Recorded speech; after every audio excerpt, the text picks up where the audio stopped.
بسم الله الرحمن الرحيم. السلام عليكم ورحمة الله وبركاته. قبل أي حاجة، كل سنة وانتم طيبين بمناسبة شهر رمضان.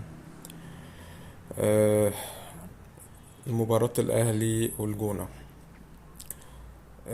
مباراة مملة في معظم أوقات المباراة.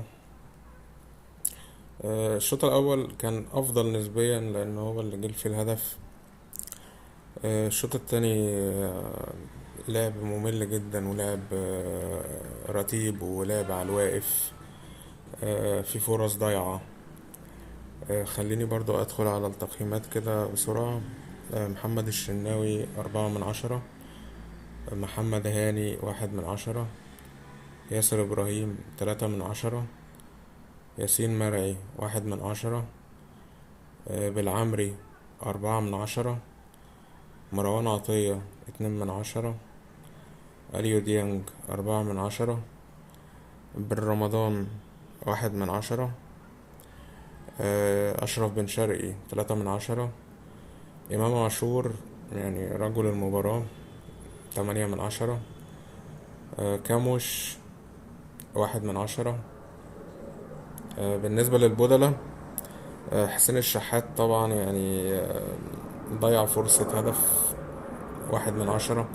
مروان عثمان برضو نفس القصة، ضيع فرصة هدف 1/10.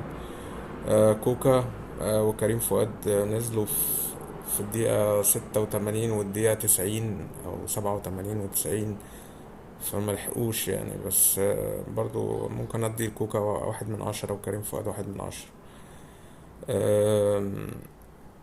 حظ الاهلي ان النهارده بيلعب فرقة مش متكتلة بشكل كبير في تلت ملعبها. الى حد ما برضو فرقة الجونة كانت بتلعب تلتين ملعب، فكان في الى حد ما مساحات لعب يعني.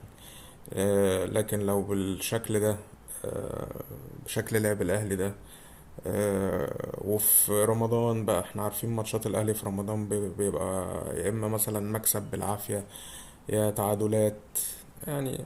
بيبقى فيه مفاجآت خصوصا في الماتشات اللي بتتلعب في رمضان، فالموضوع هيبقى صعب جدا. لسه في ماتشات كتيرة الأهلي هيلعبها، سواء في الدوري سواء في أفريقيا.